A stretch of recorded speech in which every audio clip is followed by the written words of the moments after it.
Good morning. આજે પાઠ્યપુસ્તકનું છેલ્લું પ્રકરણ ભણીશું. પ્રકરણ નંબર 4,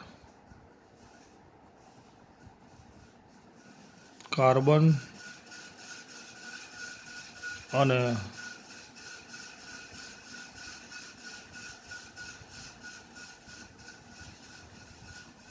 તેના સંયોજનો. બોર્ડની એક્ઝામમાં 6 માર્ક્સમાં પૂછાય. 2 ક્વેશ્ચન 1 માર્ક્સના અને 1 ક્વેશ્ચન 4 માર્ક્સનો. એટલે કે સેક્શન એમાં 2 પ્રશ્નો અને સેક્શન ડીમાં 1 પ્રશ્ન. હવે સૌથી પહેલો જ પ્રશ્ન છે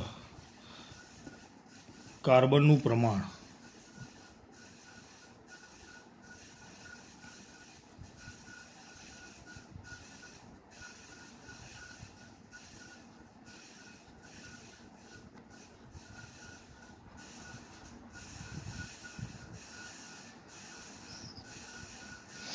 મતલબ પૃથ્વી પર કાર્બન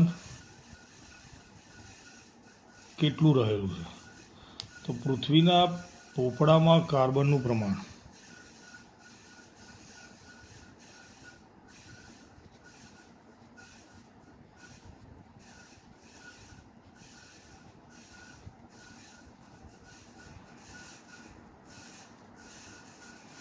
ખૂબ જ ઓછું છે. કેટલું? 0.02%. જ્યારે વાતાવરણમાં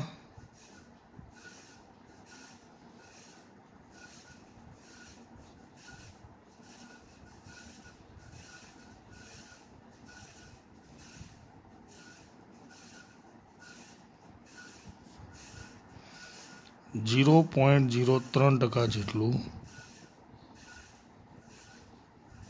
હોય છે.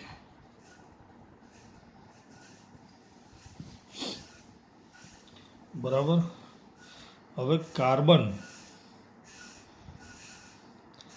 એ આયનીય બંધ બનાવશે. એટલે આપણે જોઈએ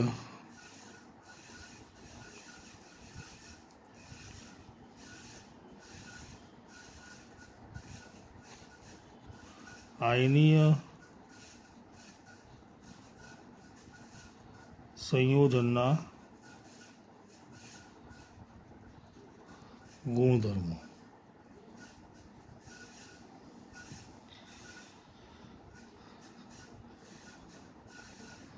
પહેલું,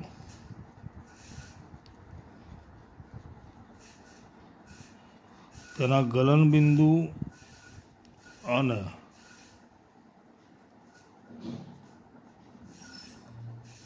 ઉત્કલન બિંદુ ઊંચા હોય છે, મતલબ કે વધુ હોય છે.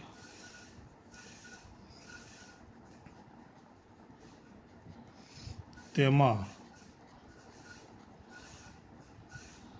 આંતર આયનીય આકર્ષણ બળ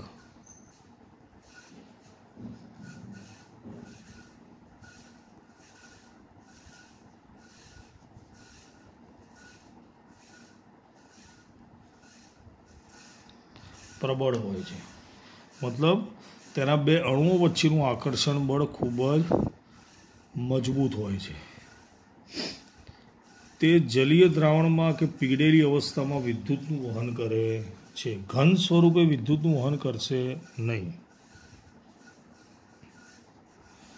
તે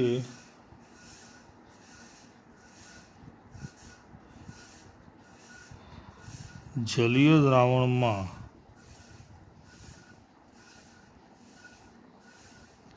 કે પીગળેલી અવસ્થામાં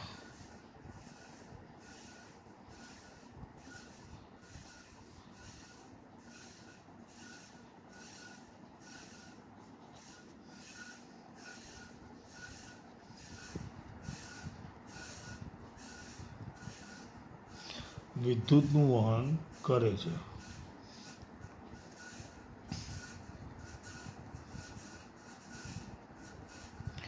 તે મોટા ભાગે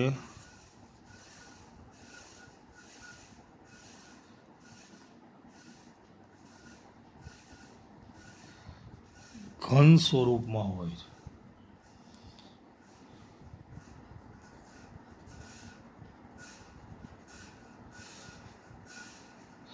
સામાન્ય રીતે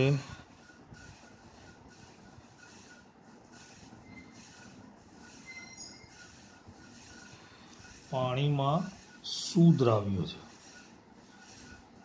બરાબર. શેના ગુણધર્મો છે? આયનીય સંયોજનોના. ગલનબિંદુ ઉત્કલન બિંદુ ઊંચા છે. આંતર આયનીય આકર્ષણ બળ પ્રબળ હોય છે. ઘન સ્વરૂપે વિદ્યુતનું વહન નહીં કરે, એટલે જલીય દ્રાવણમાં એટલે કે એને પાણીમાં ઓગાળીએ અથવા એ ઘનને પ્રવાહીમાં ફેરવીએ તો વિદ્યુતનું વહન કરશે. પાણીમાં સુદ્રાવ્ય છે. ચલો, આયનીય સંયોજન પછી બીજું આવે છે સહસંયોજક સંયોજન.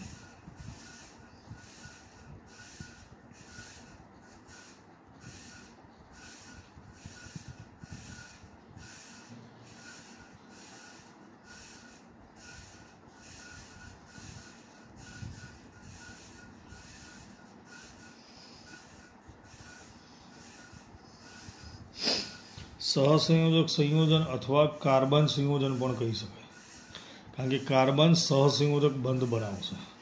કેમ એ આગળ આવશે.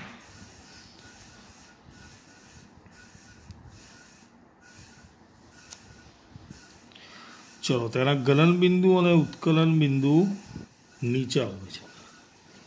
પહેલું શું લખીશું?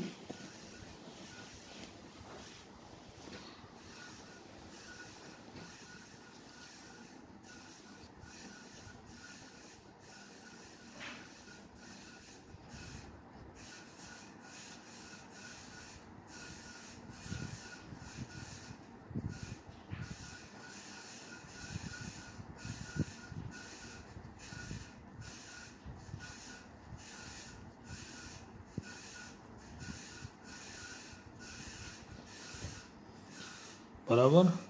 તેમની વચ્ચે આંતર આણ્વીય આકર્ષણ બળ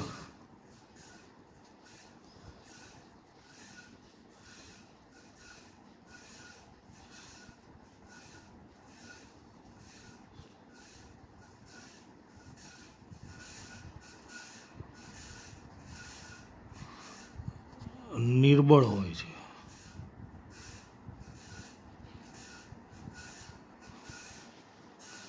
તે વિદ્યુતના અવાહકો છે.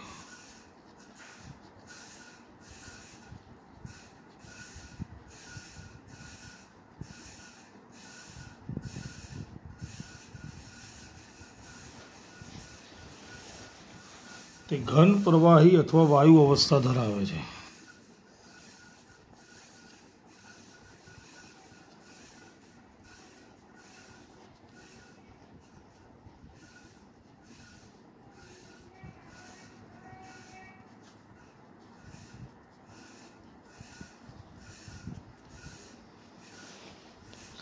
તે સામાન્ય રીતે પાણીમાં અદ્રાવ્ય પરંતુ કાર્બનિક દ્રાવકોમાં દ્રાવ્ય હોય છે.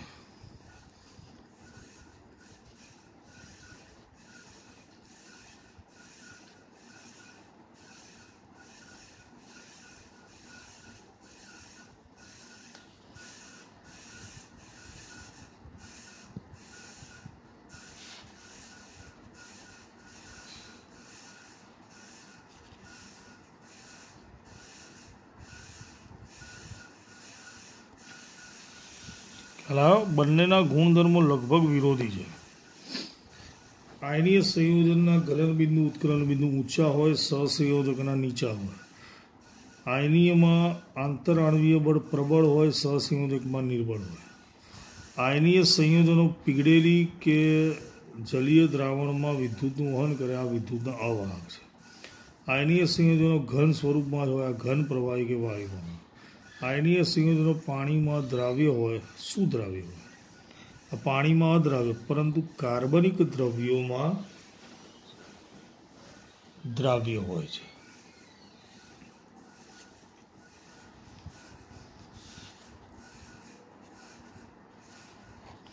હવે આપણે જોઈએ કાર્બનની ચતુસંયોજકતા.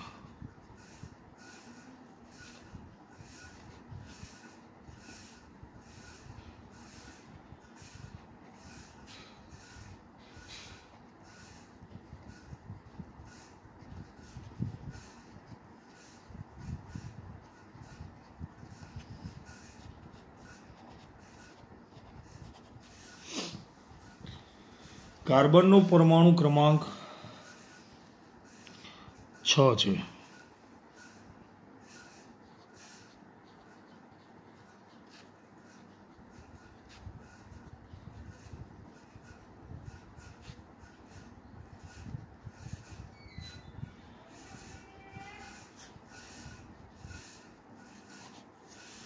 તેની ઇલેક્ટ્રોન રચના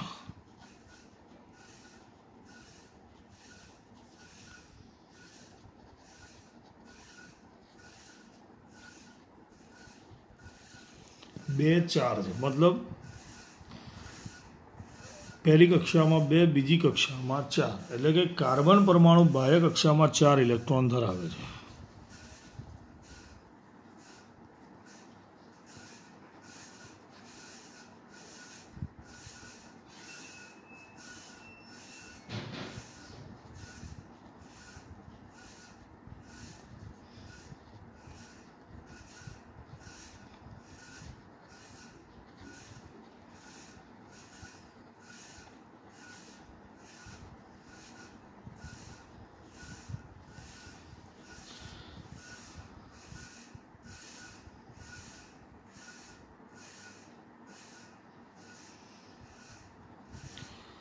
કોઈપણ તત્વની સક્રિયતા એ છેલ્લી કક્ષાને આધારે સમજાવી શકાય. અહીંયા આપણે જોઈએ છેલ્લી કક્ષામાં 4 ઇલેક્ટ્રોન છે, બરાબર. જો 4 ઇલેક્ટ્રોન મેળવે તો શું થશે?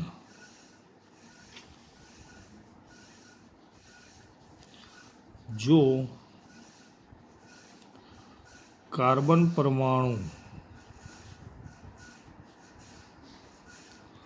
4 ઇલેક્ટ્રોન મેળવીને ઋણ આયન બનાવી શકે છે, પરંતુ છ પ્રોટોન ધરાવતા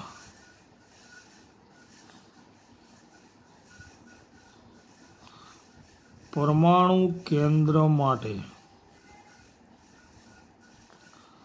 10 ઇલેક્ટ્રોન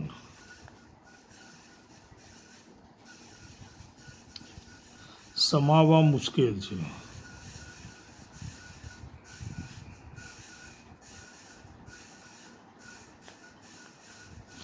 મતલબ સમજ પડી? એની ઇલેક્ટ્રોન રચના 2 4 છે. મતલબ એમાં 6 ઇલેક્ટ્રોન અને 6 પ્રોટોન છે. પ્રોટોન રહેલા છે પરમાણુના કેન્દ્રમાં. હવે છેલ્લી કક્ષામાં 4 ઇલેક્ટ્રોન હોય તો કક્ષા પૂર્ણ કરવા માટે ટોટલ 8 જોઈએ.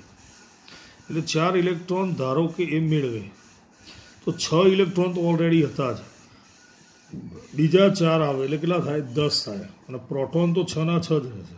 એટલે 6 પ્રોટોન ધરાવતા પરમાણુ કેન્દ્ર માટે 10 ઇલેક્ટ્રોન સમાવવા મુશ્કેલ છે. ખ્યાલ આવ્યો? આવી રીતે જો 4 ઇલેક્ટ્રોન ગુમાવે તો શું થાય?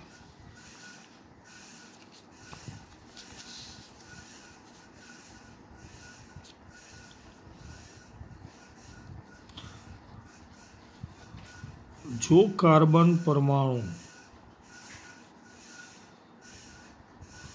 4 ઇલેક્ટ્રોન ગુમાવીને ધન આયન બનાવી શકે છે, પરંતુ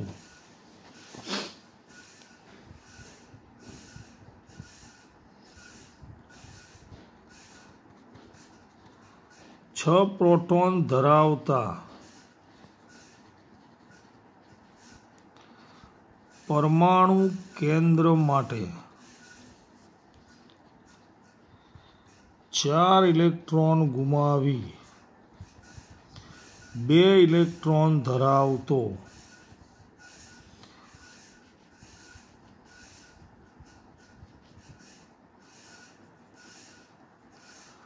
આયન બનાવવા મોટા પ્રમાણમાં ઊર્જાની જરૂર પડે છે, જેથી તે અસ્થાયી બને છે. એટલે ટૂંકમાં એ 4 ઇલેક્ટ્રોન મેળવી નહીં શકે, 4 ઇલેક્ટ્રોન ગુમાવી નહીં શકે. એટલે એ આયનીય સંયોજન તો બનાવી શકશે નહીં. તો હવે એ શું કરશે? એ ભાગીદારી કરશે. અને કયો બંધ બનાવશે? સહસંયોજક બંધ.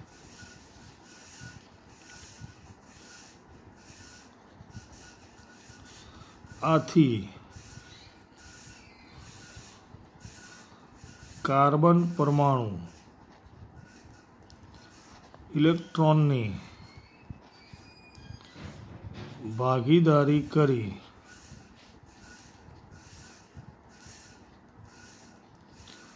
સહસંયોજક બંધ બનાવે છે. આને કહેવાય કાર્બનની ચતુઃસંયોજક. 4 મુદ્દા લખ્યા. પહેલામાં લખ્યું એનો પરમાણુ ક્રમાંક 6 છે, ઇલેક્ટ્રોન રચના 2 4 છે, એટલે કે છેલ્લી કક્ષામાં 4 ઇલેક્ટ્રોન છે. કોઈ પણ તત્વની સક્રિયતા એની છેલ્લી કક્ષામાં રહેલા ઇલેક્ટ્રોન પર આધાર રાખે છે. જો કાર્બન પરમાણુ 4 ઇલેક્ટ્રોન મેળવીને ઋણાયન બનાવે, પરંતુ 6 પ્રોટોન ધરાવતા કેન્દ્ર માટે 10 ઇલેક્ટ્રોન સમાવવા મુશ્કેલ છે, તો 4 ઇલેક્ટ્રોન ગુમાવી ધન આયન બનાવે. પણ 6 પ્રોટોન ધરાવતા કેન્દ્ર માટે 2 ઇલેક્ટ્રોન ધરાવતો આયન બનાવવા ખૂબ જ વધારે ઊર્જાની જરૂર પડે. તો હવે શું કરશે? મેળવશે પણ નહીં, ગુમાવશે પણ નહીં, ભાગીદારી કરીને સહસંયોજક બંધ બનાવે છે. હવે આપણે જોઈએ સહસંયોજક બંધ કેવી રીતે બને છે.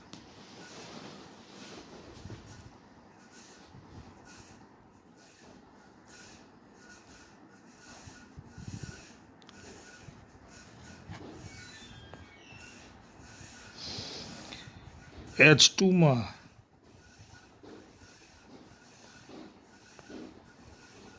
સહસંયોજક બંધ.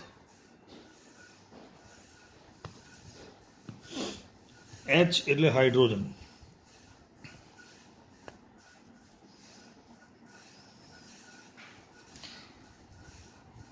H નો પરમાણુ ક્રમાંક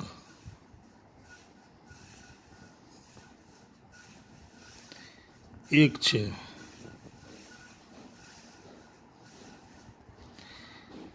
તેની ઇલેક્ટ્રોન રચના 1 છે.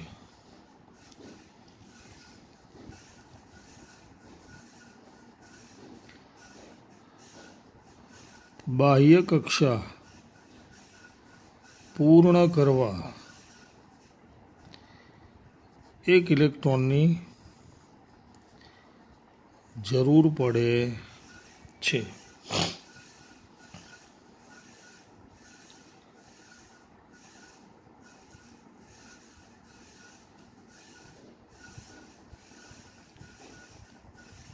આથી હાઇડ્રોજન પરમાણુ અન્ય હાઇડ્રોજન પરમાણુ સાથે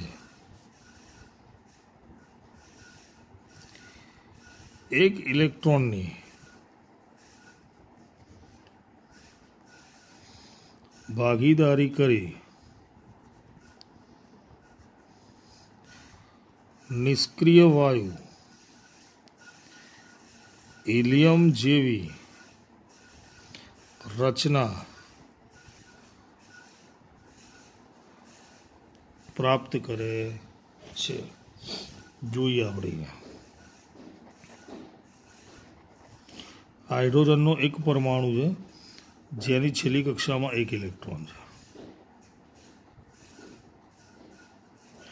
હાઇડ્રોજનનો બીજો પરમાણુ જેની છેલ્લી કક્ષામાં 1 ઇલેક્ટ્રોન છે. બંને ભેગા થશે. હાઇડ્રોજનનો એક પરમાણુ જેનો ઇલેક્ટ્રોન આ છે, બીજો પરમાણુ જેનો ઇલેક્ટ્રોન આ છે. आना 2 इलेक्ट्रॉन थी गया, आना पण 2 इलेक्ट्रॉन थी गया। टूंकमां बंने एक एक इलेक्ट्रॉननी भागीदारी करी। एक एक इलेक्ट्रॉननी भागीदारी करवाथी जे सहसंयोजक बंध बने एने एकल सहसंयोजक बंध कहे छे।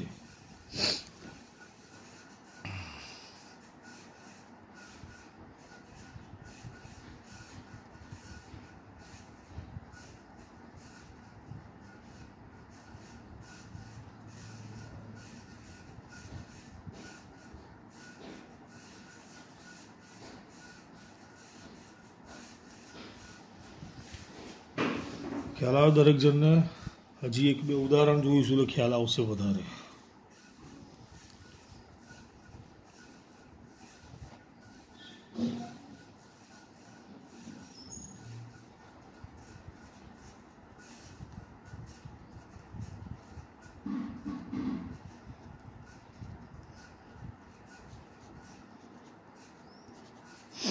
Cl2 માં સહસંયોજક બંધ।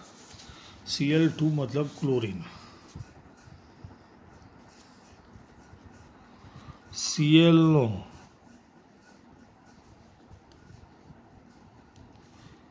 परमाणु क्रमांक 17 છે।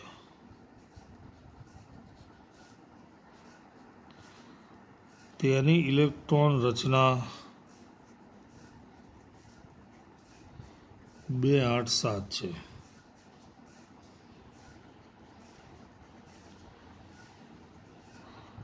बाह्य कक्षा पूर्ण करवा एक इलेक्ट्रॉननी जरूर पड़े छे। छेल्ली कक्षामां 7 छे, 8 होवा जोईए એટલે अष्टक रचना पूर्ण थाय। एक इलेक्ट्रॉननी जरूर पड़े छे। आथी शुं करशे? क्लोरीन परमाणु अन्य क्लोरीन परमाणु साथे एक इलेक्ट्रॉननी भागीदारी करी निष्क्रिय वायु, हवे अहींया हीलियम नहीं आवे पण अहींया एक इलेक्ट्रॉन उमेराय, 2 8 8 थशे। 7 छे, एक उमेराशे એટલે કે એકની ભાગીદારી થશે એટલે અહીંયા 18 થશે। 18મા નંબરનું છે આર્ગોન। કયું છે? આર્ગોન।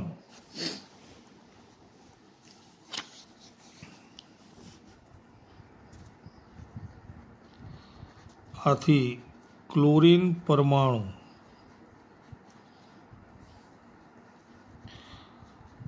अन्य क्लोरीन परमाणु साथे एक इलेक्ट्रॉननी भागीदारी करी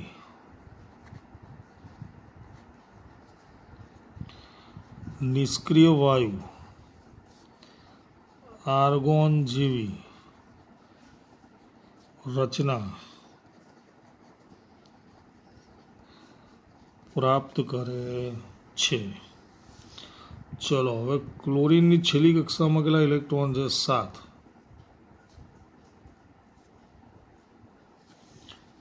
थया 7। आ एक क्लोरीन परमाणु।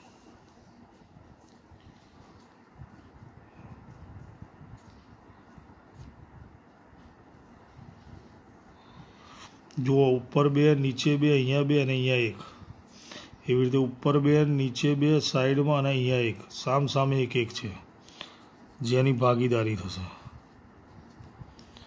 जो 1 2 3 4 5 6 अने एनो 7मो एवी रीते 1 2 3 4 5 6 अने आ एनो 7मो।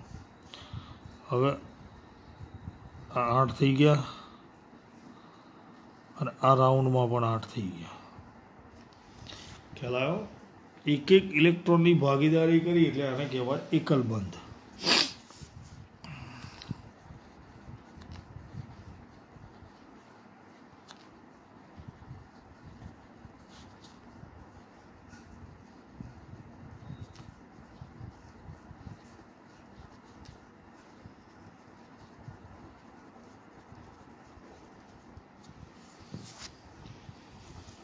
आने शू कहे छे? एकल बंध।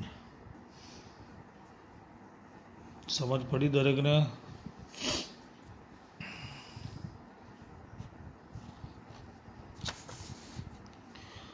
હવે O2 માં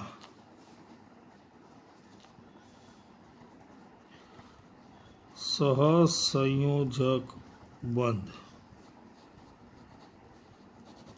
હવે એનું લખાણ હું ફક્ત તમને સમજાવીશ. અહીંયા શોર્ટમાં લખીશ, તમારે વ્યવસ્થિત આખું લખવાનું છે. પહેલું શું લખવાનું? ઓક્સિજનનો પરમાણુ ક્રમાંક. ઓક્સિજનનો પરમાણુ ક્રમાંક કેટલો છે? 8. ઇલેક્ટ્રોન રચના કેટલી છે? 2 6. છેલ્લી કક્ષામાં કેટલા ઇલેક્ટ્રોનની જરૂર છે? 2ની. આખું નથી લખ્યું, તમારે આખું લખવાનું છે. ફરીથી તમારે આખું લખવાનું છે, આવી રીતે નથી લખવાનું. ઉપરથી જોઈને આવડે. Clની જગ્યાએ એવું લખવાનું, ઓક્સિજનનો પરમાણુ ક્રમાંક 8 છે, તેની ઇલેક્ટ્રોન રચના 2 6 છે. બાહ્ય કક્ષા પૂર્ણ કરવા 2 ઇલેક્ટ્રોનની જરૂર પડે છે. તો શું થશે? આથી ઓક્સિજનનો પરમાણુ અન્ય ઓક્સિજન પરમાણુ સાથે 2 ઇલેક્ટ્રોનની ભાગીદારી કરી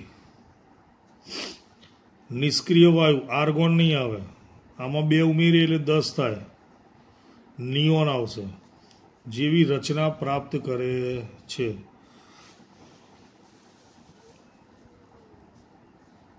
બે ઇલેક્ટ્રોનની ભાગીદારી કરી નિયોન જેવી રચના પ્રાપ્ત કરે છે. 1 2 3 4 5 6 1 2 3 4 5 6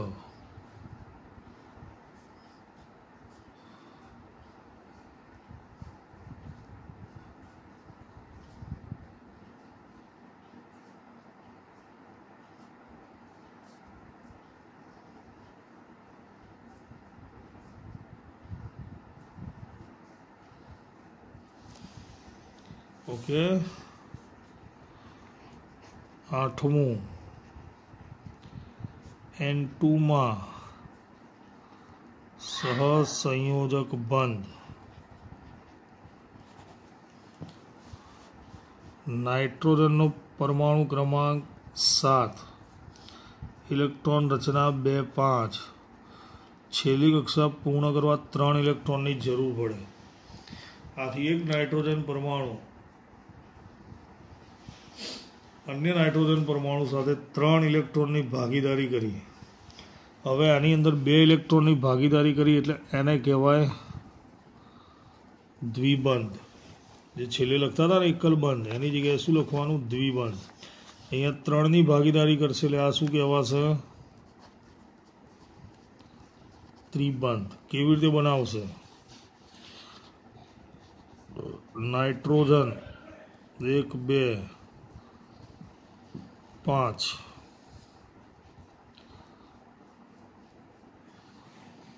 5